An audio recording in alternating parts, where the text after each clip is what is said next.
안녕하세요. 북미지 김성민입니다. 이제 드디어 항목들 하나하나에 대해서 의미를 살펴보는 시간을 가질 수 있게 된 것 같습니다. 네, 오래 기다리셨을 텐데요. 오늘은 그 첫 번째 시간으로 품질 부분에 대해서 이야기 드리도록 하겠습니다. 여기에 나와 있는 추천 부분을 지난번 설명했다면 오늘부터 있을 내용은 사용자 정의 부분을 가지고 이야기 드리도록 하겠습니다. 왜냐하면 추천이라고 되어 있는 부분으로는 우리가 출력을 걸게 되면 그렇게 좋은 품질을 내기가 좀 어렵습니다. 이를테면 이 안에 리트랙션이라든지 온도 조건 이런 것들을 맞춤형으로 잘 설정하는 게 한계가 있습니다. 그래서 사용자 정의를 가지고 하는 것이 앞으로 사용하실 때 조금 더 쉽고 편한 방식이 되지 않을까 해서 요거를 권해드리고요. 프로파일에 보시면 이미 큐라에서 기본으로 제공해주고 있는, 저는 요 밑에도 여러 가지가 있지만 사실 여러분들은 요 밑에 있는 값들은 없을 겁니다. 그리고 위에 있는 7가지가 나와 있을 건데요. 이거를 사용하지 않을 겁니다. 대신에 드래프트 0.1을 처음에는 클릭을 해 놓으신 다음에 이것을 가지고 이제 한번 변경을 해가면서 만들어 보려고 합니다. 드래프트 0.1을 하신 다음에 어떤 값이든 뒤에 상관이 없습니다. 예를 들어 내부 체험물이 되어 있다면 이거를 15% 이런 식으로 바꿔보도록 하겠습니다. 이렇게 바꾸고 나면 밑에 부분에 현재 설정으로 프로파일 생성이라고 하는 값이 나오게 될 것입니다. 현재 설정으로 프로파일 생성을 때 클릭을 해주시게 되면 새로운 프로파일을 하나 자신에 맞게 만들 수가 있습니다. 저는 여러분들과 함께 진행하면서 무조건 이런 것이 있을 때마다 북리지라고 한번 입력을 할 텐데요. 여러분들은 여러분의 이름이나 여러분의 프린터 이름 등등으로 만드실 수가 있고요. 저 같은 경우는 여기 서포트 유무 아니면 어떤 걸 출력할 때 썼던 프로파일인지 따로 저장을 이렇게 해놓고 나서 그거를 출력할 때, 그 특수한 것을 출력할 때는 이 해당 프로파일을 불러와서 출력하면 조금 더 편리할 수가 있습니다. 먼저 오늘은 북리지라고 설정을 해서 보도록 하겠습니다. 네, 이렇게 만들고 나면 북리지라고 나왔는데 샵 2가 나온 거 보니까 어딘가 북리지가 있었나 보네요. 네, 북리지라고 되어 있는 거를 선택을 해주시고요. 이제 이 값을 하나씩 알아보도록 하겠습니다. 앞으로 여러분들께서 여기에 있는 항목들 중에 제가 설명드린 게 여기에 나오지 않는 경우도 있을 겁니다. 그럴 때는 너무 당황해하지 마시고요. 이 항목 부분에 마우스를 가져가시게 되면 여기에 톱니바퀴 모양이 나옵니다. 외곽을 가져가시면 이쪽에도 당연히 나오고요. 다 나오는데요. 품질 부분에 있는 톱니바퀴를 클릭하시면 품질 쪽에 있는 소 항목들을 다 확인해 보실 수가 있습니다. 품질에는 여러 가지의 항목들이 담겨 있는데요. 이쪽에 우리가 나와 있지 않을 경우는 이렇게 앞에 있는 곳에 체크를 해주시게 되면 체크된 항목들이 오른쪽에 다 나오는 것을 확인해 보실 수가 있습니다. 이렇게요. 네, 이렇게 체크를 하시고 체크를 해제하시면서 내 환경에 맞는 거를 끄집어내시고 내가 상단, 하단, 라인 폭 이런 것들을 자주 만진다 싶으면 이걸 체크해서 꺼내 놓으시는 게 좀 더 편리하겠죠. 그리고 이 중에서 보면 여기 I라고 되어 있는 것은 현재는 비활성화 상태인 항목을 I라고 해서 이렇게 마크가 되어 있습니다. I 표시가 되어 있는 것도 설정을 하고 싶다 그럴 때는 I 쪽에 마우스를 가져가십시오. 그러면 이것을 어떻게 하면 설정이 활성화되는지가 설명에 그대로 나오고 그 설명을 조치하시게 되면 여기에 I가 없어지면서 선택을 했을 때 이쪽에 나올 수 있게 됩니다. 현재는 서포트가 생성되는 게 체크가 안 되어 있기 때문에 이게 안 나오는 걸로 되어 있고요. 서포트가 체크가 되면 여기도 이 항목이 나오게 될 것입니다. 품질 쪽에서 우리가 알아야 되는 거 그거는 딱 2가지라고 생각합니다. 첫 번째는 층 높이, 레이어 하이트라고 하는 층 높이고요. 두 번째는 선의 두께, 라인 위스라고 하는 선의 두께입니다.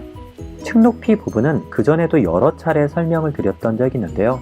레이어 뷰로 봤을 때 각각의 층의 개별 높이들을 얘기를 합니다.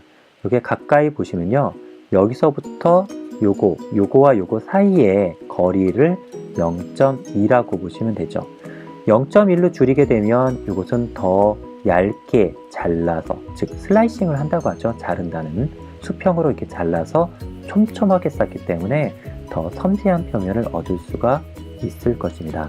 여러분들이 이것보다 더 촘촘하고 섬세한 표면을 얻고 싶다 한다면 지난 영상에서 한번 예시로 보여드렸던 것처럼 이 값을 0.2가 아니라 그보다 더 작은 값을 넣어서 슬라이싱을 하시게 된다면 여러분들은 더 섬세한 표면들을 얻을 수가 있고 출력 품질도 이 값을 작게 했을 때 더 좋게 나올 수 있다고 보여집니다. 하지만 반대로 이것을 얇게 한다는 것은 같은 높이를 출력할 때 더 많은 레이어, 더 많은 층을 쌓아야만 된다는 뜻이죠. 1mm를 쌓는다고 했을 때 0.2로 하면 5층만 쌓으면 1mm가 되는데 0.1로 하면 10층을 쌓아야 됩니다. 따라서 시간은 2배 정도가 더 늘어나게 되는데요. 0.1로 했을 때 2시간 17분이 걸렸다면 다시 아까 여기 돌아가는 화살표를 눌러서 0.2로 다시 바꾸게 되면요. 2시간 17분보다 더 빨리 출력이 될 것입니다. 네, 1시간 9분 이렇게 걸렸죠. 이와 같이 출력의 품질과 시간은 반비례하는 관계이기 때문에 여러분들의 상황에 맞춰서 진행하시면 되겠습니다. 그런데 하나 제가 기준을 말씀드리기 위해서 사진 하나를 보여드리도록 하겠습니다. 현재 마네킹 네코는 밑에 보시는 바와 같이 여기 X, Y, Z 세 번째에 있는 숫자가 해당 출력물의 높이가 되겠습니다. 그래서 대략적으로 6cm가 되겠네요. 6cm 정도 크기의 출력물의 사진입니다. 자, 제가 출력했던 6cm짜리 마네킹 네코 2개를 이렇게 보여드리는데요. 보시면 어떻습니까? 괜찮지 않습니까? 요 정도 나오는 거는요. 저는 지금 출력한 이게 0.2mm 레이어 하이트, 즉 층 높이를 0.2로 했을 때의 결과값입니다. 6cm 정도의 0.2로 했을 때 이 정도의 출력 품질을 나타내게 되는 거죠. 따라서 여러분들이 만약에 0.1로 한다면 이거보다는 조금 더 나아질 수는 있지만 일반적인 상황에서 저 같은 경우는 이 정도 품질만으로도 충분하지 않을까? 이런 생각을 합니다. 만약에 0.2로 했는데 이런 품질이 안 나온다. 그것은 층 높이를 낮출 게 아니라 다른 부분, Z축의 와불, 왔다 갔다 흔들리는 거나 아니면 출력의 압출의 안정화나 이런 등등을 수정해 보고 조치를 취하는 게 우선이 되지 않을까라는 생각을 해보게 됩니다. 그렇지만 0.2로 했을 때 얘의 취약점이 있습니다. 바로 얘의 머리 쪽인데요. 보면 결이 위쪽에서 보면 다 보이죠? 그리고 좀 가까이 확대를 하게 되면 이렇게 잘 보이게 됩니다. 그 중에서 여기 보시면 정수리 부분이 아주 핵심입니다. 정수리 부분을 보시면 등고선이 보이는 걸 볼 수 있습니다. 이 등고선이라고 하는 것은 정상으로 향해서 갈 때 더 굵게 나타냅니다. 완만하기 때문에 더 잘 보이는 거죠. 이런 완만한 정상에 있는 등고선을 절대 없앨 수는 없거든요. 하지만 좀 줄이기 위해서는 레이어 하이트를 좀 더 촘촘히 하게 되면 줄일 수가 있습니다. 그리고 또 한 가지는 라인 위스를 좁게 하는 것도 방법이 되겠는데요. 라인 위스라고 되어 있는 것은 우리 한국어 메뉴에서는 선의 두께라고 되어 있습니다. 선의 두께는 노즐의 구멍 사이즈와 거의 비례해서 증가하게 되는데요. 여기서도 노즐 사이즈를 저희가 0.4라고 프린터 설정에서 해놨기 때문에 0.4라고 라인 두께가, 선의 두께가 나와 있는 걸 확인해 볼 수가 있습니다. 하지만 선의 두께가 노즐 사이즈와 똑같을 필요까지는 없습니다. 적어도 노즐 사이즈보다 같거나 크면 되는데요. 저의 경우는 노즐 사이즈는 4지만 일반적으로 제가 120% 정도의 값을 여기다 설정을 해놓고 쓰고 있습니다. 이렇게 했을 때 출력 부분이 같은 겹을 하더라도 동일한 시간에 좀 더 두껍고 출력 결과는 그렇게 차이 나지 않는 결과를 보여서 저는 이 정도를 선호해서 쓰고 있습니다.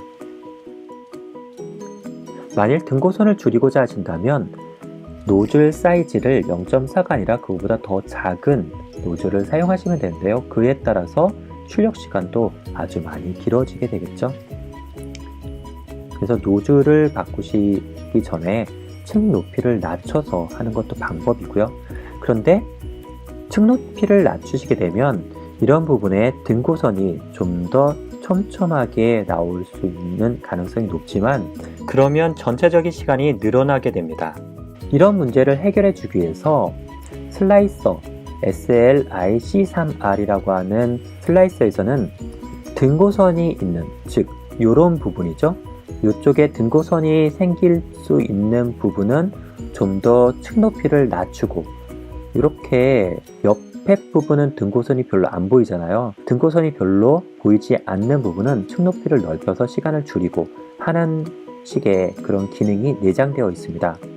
큐라에서도 이 기능을 선보이고 있습니다. 이 기능은요, 큐라의 특수 기능으로 가시면 되겠습니다. 특수 기능에서 어댑티브 레이어라고 하는 것들을 선택을 해주시면 활용하실 수가 있습니다. 자, 한번 보겠습니다. 맨 밑에 보면 실험, 익스페리먼트에 가셔서 어댑티브 레이어 사용에 체크를 하시는 순간 얘가 어댑티브 레이어가 적용이 됩니다.